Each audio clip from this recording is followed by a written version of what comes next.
cette voix qui vient du ciel et qui s'est fait entendre, mais que l'on n'entend pas. Elle sort du ciel, mais on ne l'entend pas. C'est tous les jours. Le Baal Shem Tov pose la question.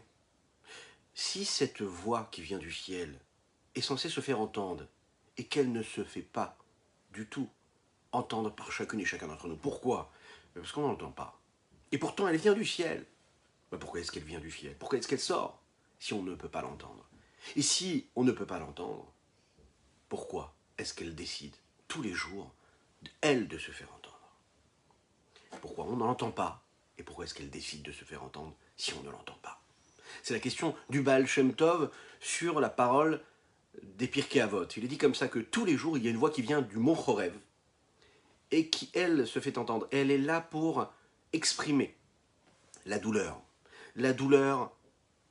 de ces égarements de chacune et chacun d'entre nous, de cette Torah-là. Le Baal Shem Tov l'explique, il dit cette voix-là, on ne l'entend peut-être pas. Mais on ne l'entend pas parce qu'en fait, on n'a pas les oreilles bien ouvertes. Et pourquoi nos oreilles ne sont pas ouvertes? Et bien c'est assez simple en réalité. La confusion. Lorsqu'on est confus, lorsque notre esprit est embrouillé, lorsqu'il y a le brouillard, vous savez, quand on n'est pas capable de définir bien ce que doivent être nos pensées, nos paroles et nos actions, lorsqu'on se laisse aller, lorsque le vide s'installe, et que quand le vide s'installe, eh bien on peut s'égarer. On va à droite ou on va à gauche. Lorsqu'on n'est pas réellement dans un programme, lorsqu'on n'a pas un objectif, lorsqu'on ne suit pas une route précise, lorsqu'on n'a pas posé réellement toutes les étapes de notre journée, de notre l'heure qui va passer. Alors à ce moment-là, ce qui se passe, c'est que l'égarement est au coin de la rue. Il est là, il nous attend. Il est là, il est dans notre poche, il est dans nos maisons, il est dans nos voitures. C'est à chaque moment qu'on se sent comme ça, embrouillé. En hébreu, nous disons méboulbal. On est dans ce brouillard. C'est la confusion. Et puis on ne se rend même pas compte et ensuite on peut s'égarer. Cette voie-là, c'est cette pensée de Teshuvah quand même qui vient chez chacune et chacun d'entre nous chaque jour de notre vie. Et pourtant, on ne l'entend pas. Pourquoi est-ce qu'on ne l'entend pas? Parce qu'on est dans le brouillard. Parce que c'est la confusion. Et quand c'est confus, on n'est pas capable de détecter et de définir ce qu'il en est de chacune et chacun d'entre nous, de notre vie, de là où on se place, de là où on se trouve. Ce brouillard, il est présent, il est de plus en plus opaque lorsque les fautes sont nombreuses. Une personne qui sait qu'elle ne doit pas accomplir une avéra, et pourtant elle le fait. Elle se lève le matin, elle va faire la tefila, elle va faire la prière, et pourtant ensuite elle va faire une erreur. Elle va s'égarer. Mais comment est-ce qu'elle a pu en arriver là? Ce sont un des sujets que le Rabbi Shimon Zalman va aborder aujourd'hui dans notre Tania du jour. Je vous invite pour cela, afin de faire profiter d'autres personnes qui peuvent être dans le même cas que chacune et chacun d'entre nous. Oui, puisque ça concerne chacune et chacun d'entre nous. Et bien de partager, de commenter, de liker cette publication afin que nous soyons encore et toujours plus à étudier la sagesse même de la Torah Tachassidut. J'espère que vous allez bien, j'espère que vous êtes bien installés. Aujourd'hui c'est Erev Shabbat. Et donc nous allons développer cette partie-là du chapitre 7 de la Igeret HaTeshuvah qui nous a été offerte par le Rabbi Shimon Zalman de Liadi. Juste après ces quelques notes de Negun.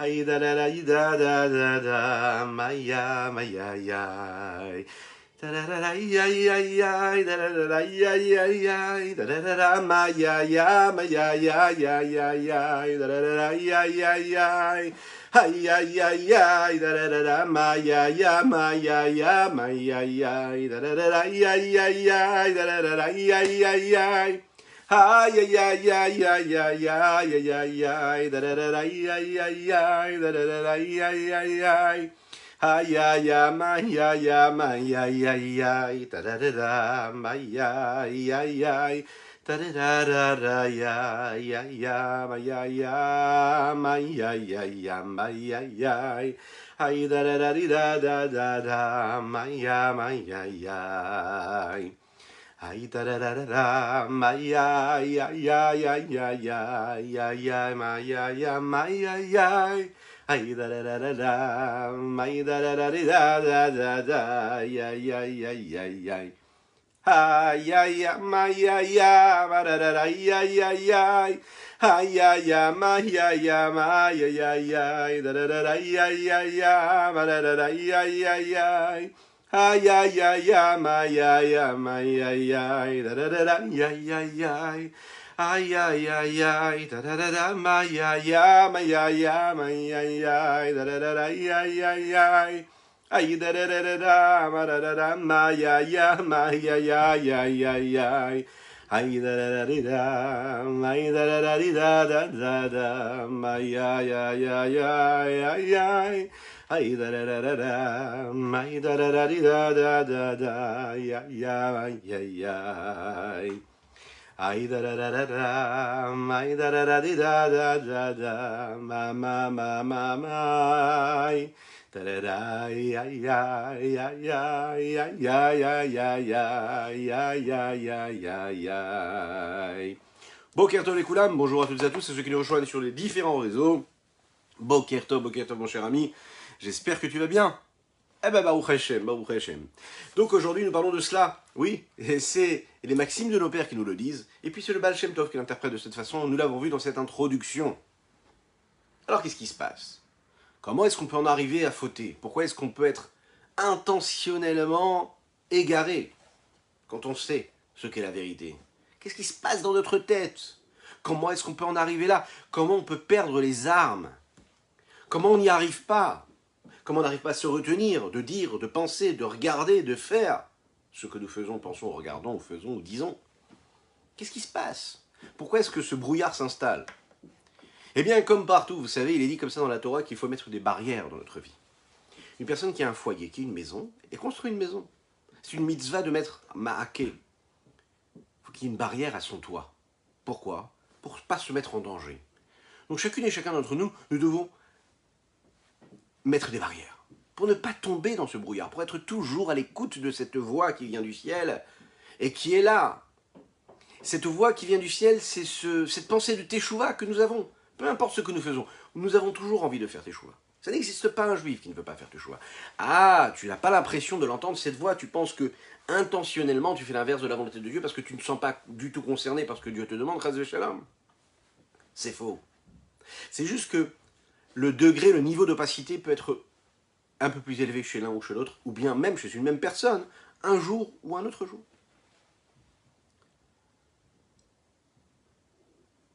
Être une personne qui n'a pas accompli des fautes qui sont si graves que cela. Des avérotes qui sont considérées comme par exemple les avérotes dont nous avons parlé déjà dans les chapitres précédents, qui sont des avérotes, des égarements qui sont très graves, qui nourrissent les sources de l'impureté, qui donnent à boire et à manger à ces sources de l'impureté, qui leur donnent de l'énergie. Une des avérotes si graves que cela, c'était par exemple ce que nous avons dit, la Hotzat Zeralevatela, le fait de faire sortir une semence inutilement de son corps. Il le dit ici, Ve'afim shelo ava alavon karet, vigam lo halavon mitabi de shomaim, Hotzat Zeralevatela ou kaigavna. Même celui qui n'a pas fait une avéra si grande que cela, qui en réalité à ce moment-là a vraiment coupé le lien qu'il avait avec Akadosh Baruch Hu et la sainteté. À tel point que quand il agit de cette façon-là, toute l'énergie qu'il peut avoir, physique, son énergie humaine, eh bien, elle vient des sources de l'impureté parce qu'il a nourri l'impureté en accomplissant ces actes-là. Et qui continue à vivre, peut-être techniquement, mais il est considéré comme non-vivant parce qu'il ne génère plus d'énergie positive et sainte, mais il génère de l'énergie négative, impure. Donc il vit peut-être, mais il ne vit pas réellement. Afal Piken, ici, il nous le dit ici, le Rabbi Shlomo Zalman, Ela al-Sha'ar averot kalot, celui qui fait des petites avérotes, et qui peut penser qu'il n'est pas considéré comme un impie, comme un rachat. Il faut quand même savoir. On peut arriver quand même à avoir un cœur brisé pour ces petites avérotes. Et il faut arriver à cette remise en question, à ce regret véritable. Autrement dit, quelqu'un qui est capable d'arriver à ce regret, à se briser le cœur de regret de prise de décision pour le futur, quand il commet des petits actes, des petites actions qui peuvent paraître banales, eh bien il arrivera lui aussi à se protéger de ces actes graves. Lorsqu'on donne de l'importance à ces petits égarements, eh bien on réussit ensuite à ne pas faire de fautes graves. C'est ce que va nous dire le Rabbi Shlomo Zalman. Lorsqu'on est capable de gérer son couple, son foyer, sa famille, l'éducation des enfants, et qu'on est méticulé sur les petites choses, eh bien on arrive à s'épargner d'avoir à gérer des grands problèmes. Une personne qui laisse de côté les petits problèmes, qui ne cherche pas à chaque fois à régler les situations un peu compliquées qui se présentent, qui parfois ne sont pas si graves que cela, ensuite ça nous amène vers de grands problèmes. En fait, ce qu'on nous demande, c'est d'être quelqu'un de sérieux. Quelqu'un qui regarde un petit peu ce qu'il fait, ce qu'il pense, un petit peu ce que nous avons dit, ce comptable-là, qui fait des bilans, toujours, constamment. Mais dès l'instant où on part du principe qu'à chaque fois qu'on fait une petite avéra, quand on fait cette petite avéra, eh bien à ce moment-là précis, vous savez ce qui se passe? Eh bien, on abîme un petit peu cette âme animale. Je dirais même plus, on abîme son corps, on abîme son âme divine. Et cette âme animale, on l'utilise pour cela. Et on oublie qu'on est en train d'engendrer, de causer la suite des événements. Parce qu'elles sont en train d'abîmer l'âme et l'âme divine. Chaque petite avéra a ses conséquences. Vous vous souvenez de cet exemple que nous avons donné précédemment, qui concerne cette corde-là qui nous relie à Dieu.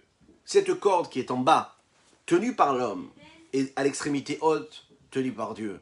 Et qu'à chaque fois qu'on fait une petite avéra, vous savez, il y a une petite ficelle de cette corde-là qui se coupe. Et qu'à chaque fois qu'il y a une petite ficelle, petit à petit, eh bien ça affaiblit cette grande corde-là qui nous rattache à Kadosh Baruch Hu. Donc peut-être que cette avéra me paraît insignifiante, mais en réalité elle a de l'impact et de l'influence et elle abîme quelque part ce lien que j'ai avec Dieu. Ces fils-là, combien il y en a? 613. Ces 613, ce sont les 613 mitzvot de la Torah. Dans ces 613 commandements de la Torah, il y a les commandements positifs comme les commandements négatifs. Lorsque j'ai la possibilité d'accomplir un commandement positif de Dieu, et qu'est-ce que je fais? Je ne le fais pas. Mais je suis en train de couper un petit fil. Lorsqu'une avéra se présente à moi-même, qu'elle me paraît insignifiante, et que je l'ai faite, je l'ai accomplie, j'ai coupé encore un petit fil.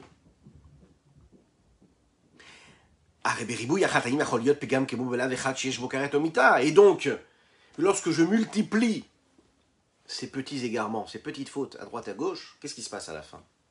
Il se passe que c'est considéré comme une grande faute, un grand interdit, qui lui est passible d'une mort de Dieu ou pas. C'est-à-dire que les petits actes, les petits gestes ont des conséquences considérables lorsqu'ils sont mis ensemble l'un avec l'autre. Et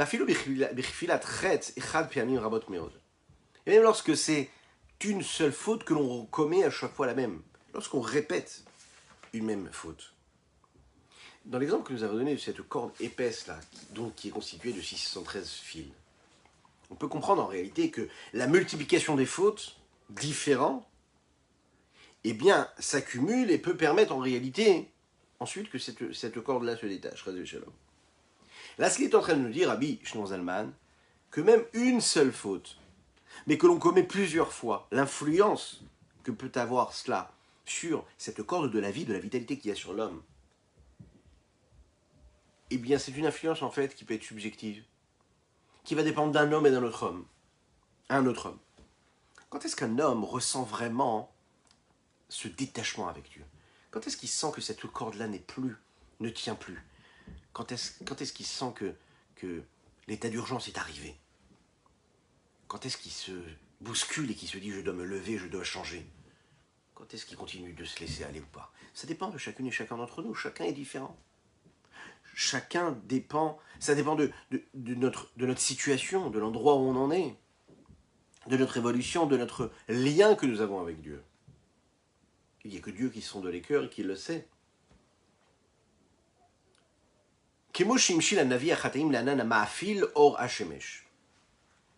Le prophète a donné cette métaphore et a fait ressembler ces fautes-là à ce nuage, vous savez, ce nuage opaque, obscur, qui est là et qui cache les rayons du soleil. Le soleil brille toujours. Ce qui cache les rayons du soleil, ce n'est pas le soleil qui s'assombrit, mais ce sont les nuages qui se mettent devant le soleil. La vie qu'Akadosh Baruch Hu, que Dieu nous a donnée, c'est un petit peu comme cette lumière du soleil. Elle est là pour éclairer toute la terre, toute la vie sur cette terre. Toute cette vie sur cette terre, cette vitalité que chacune et chacun d'entre nous recevons, que ce soit la lumière, la chaleur qui nous provient du soleil. On la reçoit parce que Akadosh Baruch Hu a décidé de nous la donner. Il nous a donné cette vitalité. Cette force de vie est là constamment, abreuve chaque créature. Et de la même manière que la lumière du soleil, c'est elle qui donne ce qu'elle doit donner à la terre et qui lui permet d'être ce qu'elle est. Et que quand il y a un nuage épais qui vient se mettre devant cette lumière du soleil et qui empêche cette lumière-là de descendre sur terre, eh bien cette terre-là se sent en manque de lumière, de vitalité. Eh bien l'homme c'est pareil. La faute, c'est ce nuage obscur. La faute, c'est ce qui va créer cette séparation, cette coupure, cet écran malheureusement avec Dieu. Dieu ne se dévoile plus. Tu as créé une opacité, tu as créé un écran, tu as créé quelque chose entre Dieu et toi quand tu as fait cette faute-là. Alors en effet, la présence de Dieu, elle te paraît beaucoup plus éloignée. Tu as changé de réalité, le tzaddik, lui, c'est celui qui vit dans la réalité de Dieu, donc il n'y a pas de nuage. Donc en fait, lui, il est toujours conscient de la lumière de Dieu. Pourquoi est-ce que sur son visage, nous voyons une lumière, une gdoucha, une sainteté? Parce qu'il est en connexion directe. Comme une personne qui se met devant le soleil et qui va bronzer au soleil. Pourquoi? Parce qu'il n'y a rien. Il n'y a rien qui fait écran. Le tzaddik, celui qui accomplit la bonne volonté d'Hachem, eh bien, il est toujours à découvert. C'est-à-dire que il est éclairé, il est irradié, quelque part, par la sainteté de Dieu. Donc quand on voit son visage, eh bien, on voit tout de suite les conséquences. On voit une lumière lorsqu'on est devant un tzaddik ou un être juste. Une personne qui étudie la Torah toute la journée, une personne qui accomplit des mitzvot toute la journée, une personne qui travaille ses vertus, ses traits de caractère, eh bien, elle va dégager de sa personne, de son visage, de ses agissements, une forme de lumière très particulière qui est la lumière de la Kedusha. Ça ne vient pas de lui, ça vient de Dieu. Il est le reflet de ce que Dieu décide de donner sur terre. Et plus on est en correspondance avec cette lumière-là, moins on crée d'écrans qui séparent notre lien avec Dieu, moins les petits fils ne se sectionnent, et moins l'opacité va cacher cette lumière qui vient sur nous. En réalité, on doit faire en sorte de ne pas être trop entouré d'ombre. Et chaque faute que nous commettons, c'est une ombre que nous créons. Il est dit comme ça, dans Ishaïa, le prophète Ishaïa dit la suite du passouk, du verset qui n'est pas cité ici dans le texte, qui est Vecheanan chatotecha. J'ai effacé comme les nuages tes fautes. Qu'est-ce que cela veut dire? Rabbi Shimon Zalman nous l'explique.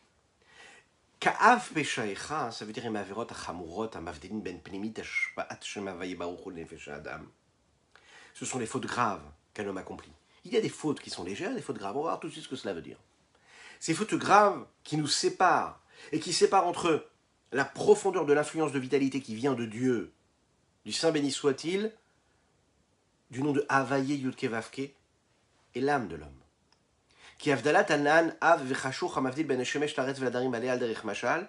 Comme la séparation qui se crée à cause d'un nuage épais qui va se séparer, et qui va être entre le soleil qui brille sur la terre et ceux qui y habitent sur cette terre-là.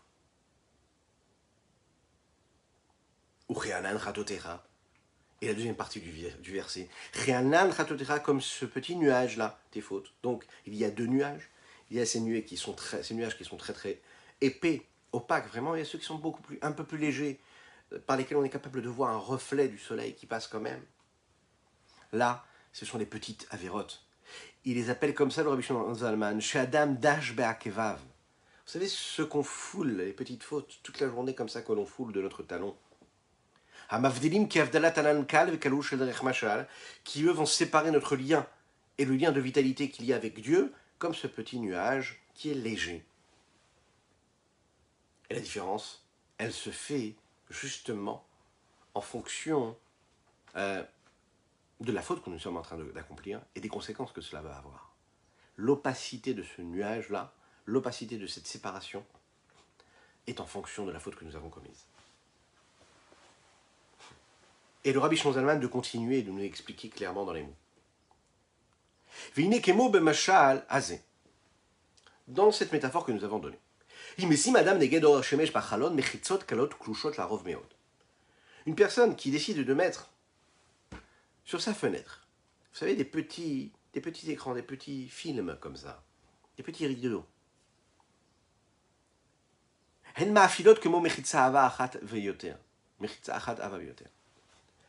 personne qui laisse passer le soleil à travers la fenêtre, d'accord, et qui va mettre un petit rideau, eh bien la lumière va continuer de passer. Il décide de rajouter encore un petit rideau. Alors à ce moment-là, il amoindrit la présence de la lumière qui entre dans la pièce. Plus il va intensifier, plus il va rajouter des séparations, des petits rideaux, et moins la lumière va rentrer dans la pièce. Le fait de rajouter des multiples séparations, eh bien, c'est aussi grave, et en fait, ça a des conséquences, de manière aussi forte que si on avait mis dès le départ une séparation opaque. Un rideau beaucoup plus épais, ou un tissu beaucoup plus épais. Dans cette métaphore, on voit bien ici que les conséquences sur la lumière qui ne peut plus passer, elles sont les mêmes. Que j'utilise un matériau qui est très très épais, qui est opaque, ou que j'utilise plusieurs petites coupures, plusieurs petites tranches de tissu, par exemple, qui vont créer la même chose. Eh bien, c'est la même chose. Et kacha ou banim shal. Kacha mamash ou banim shal. Un homme, il peut se détacher de l'existence juive, il peut se détacher de sa réalité juive, de son lien avec Dieu. Il ne mange pas, il ne vit pas, il ne parle pas, il ne pense pas comme un juif. Il n'accomplit pas la Torah et les mitzvot, il s'est détaché. À chaque fois. Comment? En faisant des fautes graves, phrase Shalom, que Dieu nous en préserve. Vraiment, en se détachant complètement. Donc il a mis tout de suite un écran entre Dieu et lui. Ça peut être la même chose lorsqu'une personne qui accomplit la Torah et les mitzvot, mais à chaque fois, elle met des petits rideaux, des petites coupures, des petites séparations. Les conséquences vont être les mêmes, malheureusement. Elles vont être les mêmes parce qu'en fait, à force d'ajouter des petites avérotes comme ça, celles que l'on ne voit pas, celles que l'on ne considère pas comme importantes. Je mange kasher, je respecte Shabbat, je fais tout ce qu'il faut, mais je fais telle avéra. Une petite avéra aujourd'hui, une petite avéra demain, et toujours la même avéra parfois. Petite avéra comme ça. Eh bien, les conséquences vont être aussi fortes que si c'était une personne qui faisait une vraie avéra grande, forte, celle qu'on aurait honte de mettre sur le fronton de notre porte. Les conséquences sont les mêmes. Celles de nous détacher de Kadosh Baruch Hu.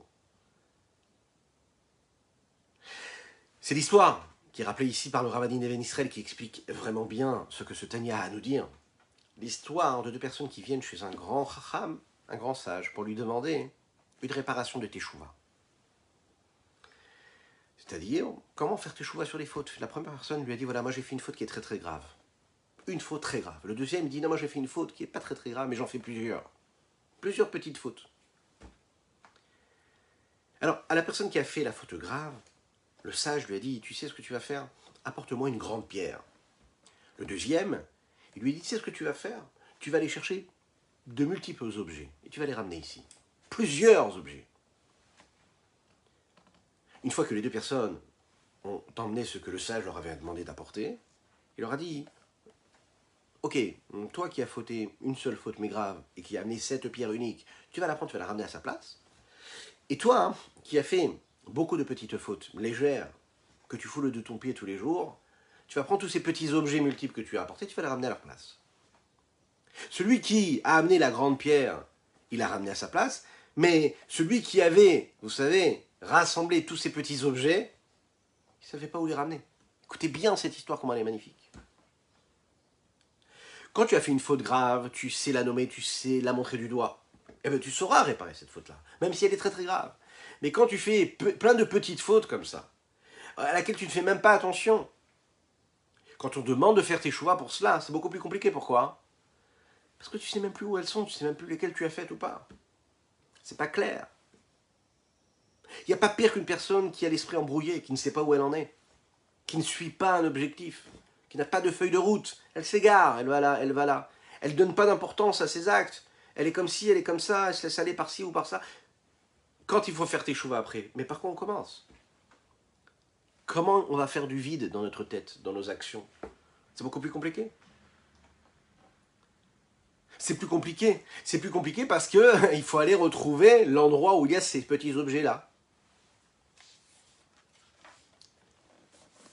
Au Mikol Sheken, le Rabbi Shlomo Zalman nous le dit ici, et à plus forte raison. Vous savez, ces petites avérotes qui sont très très connues, Amefursamot, Midivrei Rabotenu Zichronan Livracha, celles qui sont connues de ce que nos sages nous disent, chez En Mamash Kavodazara Vegilou Yarayot Ushfudamim, c'est considéré comme des avérotes qui sont graves, qui sont nommées dans la Torah, comme par exemple Avodazara, servir un dieu étranger, même si ça n'existe pas de dieu étranger, mais une force étrangère qui serait celle de Dieu. Une personne qui aurait des agissements de débauche, une personne qui tuerait, vraiment qui verserait du sang, ce sont des avérotes qui sont graves. Et regardez ce qu'il nous dit le Rabbi Shlomo Zalman ici, c'est basé aussi sur ce que disent le Rambam, etc., le grand Chachamim, le grand sage. Des petites avérotes qui nous paraissent insignifiantes, comme par exemple, Kemo ha'alamat ha'im min tzedaka, le fait de cacher, de voiler ses yeux de la tzedaka. Il y a une personne qui passe, qui demande la tzedaka, et puis moi je vais à gauche, ou je vais à droite, je bifurque. Je fais comme si je n'ai pas vu. Je me cache les yeux, je me voile la face. Lorsque tu ne vois pas la souffrance de l'autre, lorsque tu n'es pas capable de voir sa difficulté, la Torah nous dit c'est aussi grave que d'aller se prosterner devant une statue, ou bien d'aller verser du sang. Aussi grave. Ça nous paraît insignifiant. Qu'est-ce que j'ai fait? J'ai juste pas donné une pièce à la tzedaka. Qu'est-ce qu'il y a? Ah non, tu as voilé tes yeux, tu n'as pas vu celui qui en avait besoin. Tu es considéré comme cela. C'est une faute qui est aussi grave. Comme il est dit, Ishamer lecha pen yedavar im levavecha beliyal. Ou beliyal yoved avodah helilim. Celui, fais attention, il te dit le texte dans Devarim. Tout ce qui se passe dans ton cœur qui te paraît insignifiant, ça peut être quelque chose qui a des conséquences qui sont très très graves. Beliyal ici, ça veut dire que tu peux être considéré comme quelqu'un qui fait avodah zara. Celui qui se voile les yeux de la tzedaka, dans le texte, il est appelé comme quelqu'un qui fait avodah zara. Chazve shalom. Ve'amesaper bignut ravero, écoutez bien ça, celui qui dit des mauvaises choses sur son prochain. Il a shonara, c'est considéré comme le lachonara, qui lui, quoi? Hashekula ka avodah zara ve'gilou yaralot ushfiru damim.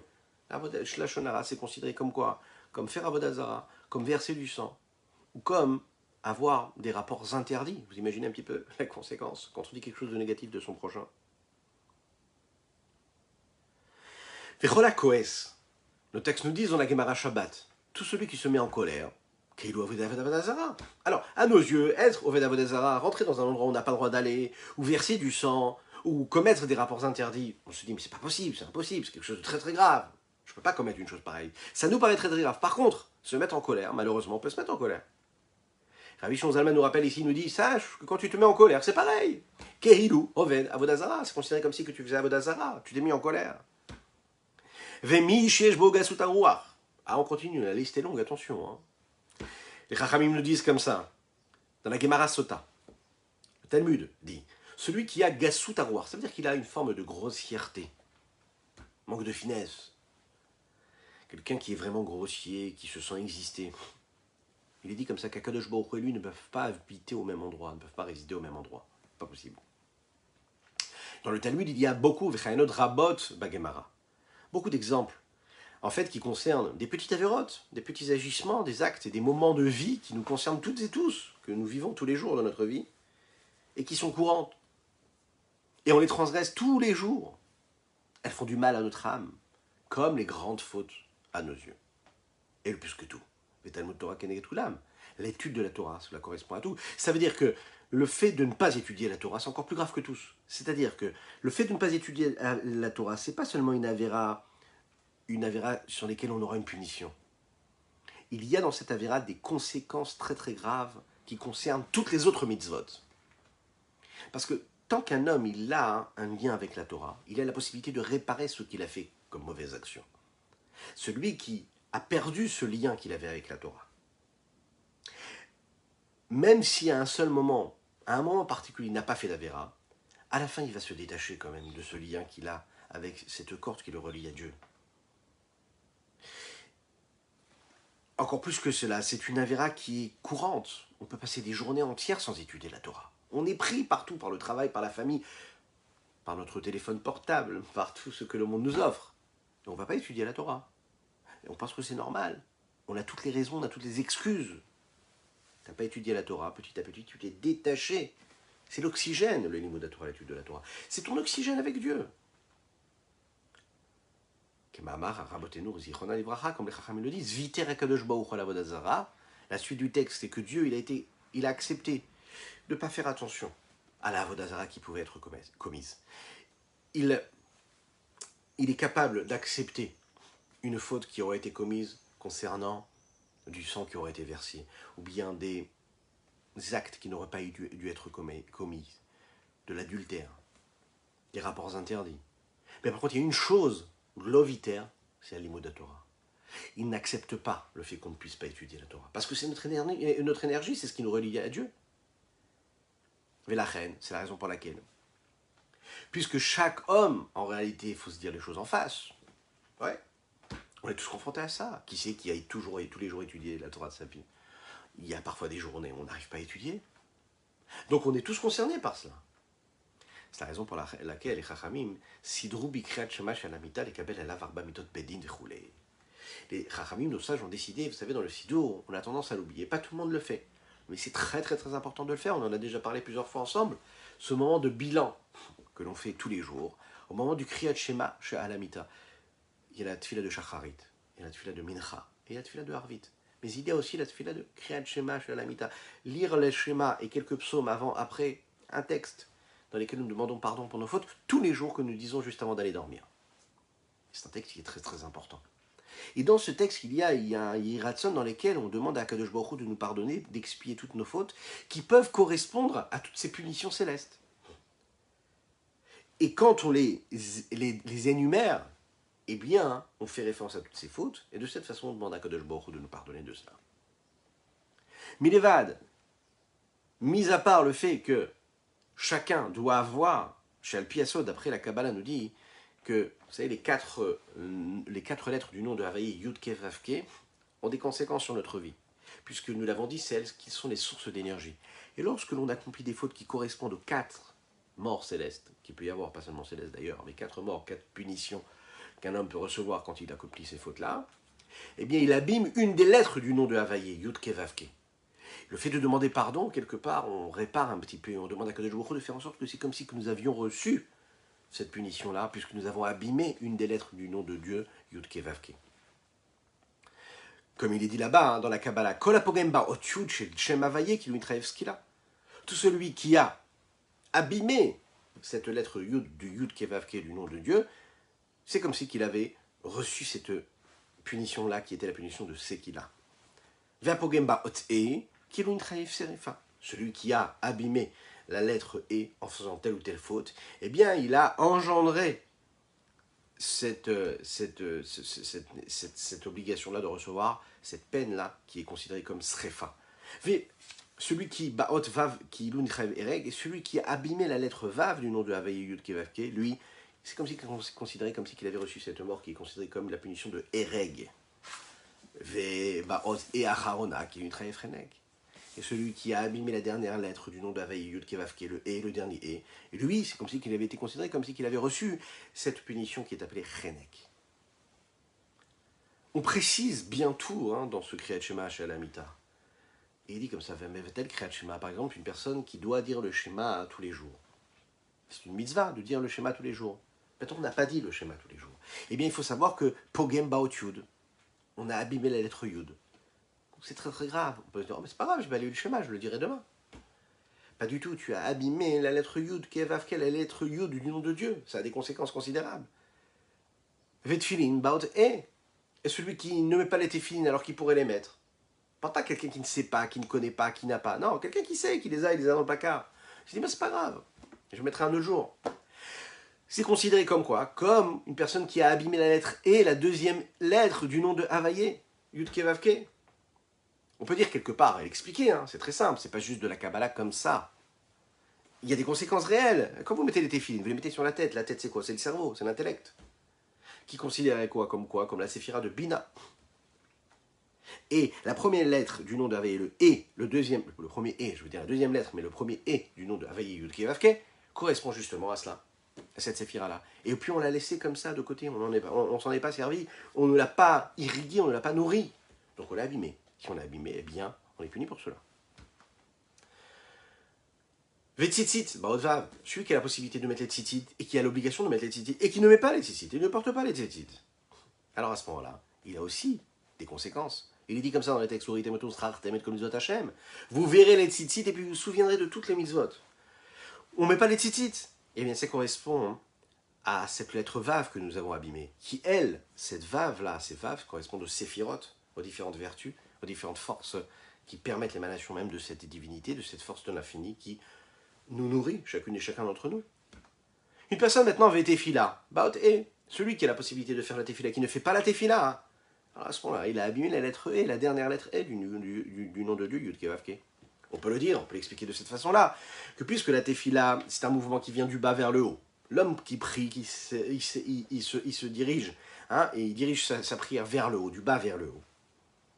L'expression même de ce qui est dit par la dernière séphira qui est appelée la Malchut, qui correspond au dernier E du nom de Yud-Ke Vav-Ke, du nom de Dieu, comme le dit David Ameller, Vahani tefila. Et moi, qu'est-ce que je suis? Je suis la tefila. On exprime ce lien que nous avons avec Akadosh Baruch Hu par la tefila. Chaque personne peut, celui qui met sa tête, il pourra apprendre et comprendre comment chaque faute a des conséquences et engendre quelque chose sur une des lettres du nom de Yud-Ke Vav-Ke. Que ce soit en n'accomplissant pas une mitzvah positive qui se présente à nous, ou que ce soit en, malheureusement, faisant l'inverse de la volonté de Dieu, en accomplissant un commandement négatif. Ou bitul la Torah, bitul Torah keneged kulam. Et il termine avec ces mots-là, le Rabbi Shamzalman, en lui disant, pire que tout, c'est quoi? C'est de ne pas étudier la Torah. D'avoir une minute, d'avoir une seconde, d'avoir une heure devant soi, d'avoir une journée, d'avoir un mois qui passe et de ne pas étudier la Torah. Le fait de ne pas étudier la Torah, les conséquences de détachement et d'égarement sont considérables. C'est la raison pour laquelle ici il nous a donné une technique, le Admorazaken. Il nous conseille d'être tous des experts comptables, de faire des bilans tous les jours, de se poser des questions, de se demander où est-ce qu'on en est. Où est-ce qu'elle en est notre vie? Est-ce qu'on est capable d'entendre cette petite voix qui a des envies de teshuva? Ou est-ce que même cette petite voix qui a envie de retourner vers Dieu, on ne l'entend plus? Quand on ne l'entend plus, c'est parce qu'on est trop dans le brouillard. L'opacité du nuage qui s'est installée entre nous et Dieu est tellement grande qu'on ne voit même plus la lumière. Et quand on ne voit plus la lumière, on ne voit pas que cette lumière-là, elle est trop légère, elle n'est pas assez importante. Il faut être capable d'entendre cette petite voix en nous. Et cette petite voix, on l'entend tous les jours. Elle se fait entendre. Elle se fait entendre parce qu'elle vient du ciel et Dieu, il est là et il pleure pour chacun et chacune d'entre nous. Le problème, c'est que moins on est dans cette sainteté-là, moins on est capable d'être à l'écoute de cette voix-là. Mais cette voix-là, nous l'avons chacune et chacun d'entre nous. Il n'y a personne qui peut être totalement détaché, qui est totalement détaché de Dieu. Il y a cette petite voix. Travaillons, œuvrons pour faire en sorte que ce nuage-là qui nous sépare de ce Akadosh Baruch Hu, de ce Dieu du Saint des Saints, puisse s'estomper petit à petit, s'évaporer. Que Dieu fasse que nous puissions vivre un bon Shabbat, Shabbat Shalom Umevorach. Je vous invite à partager, à liker, à commenter cette publication afin que nous soyons toujours plus à étudier notre Sainte Torah. Je vous souhaite un excellent Shabbat dans la joie, la sérénité, la tranquillité et puis dans la sainteté. À bientôt.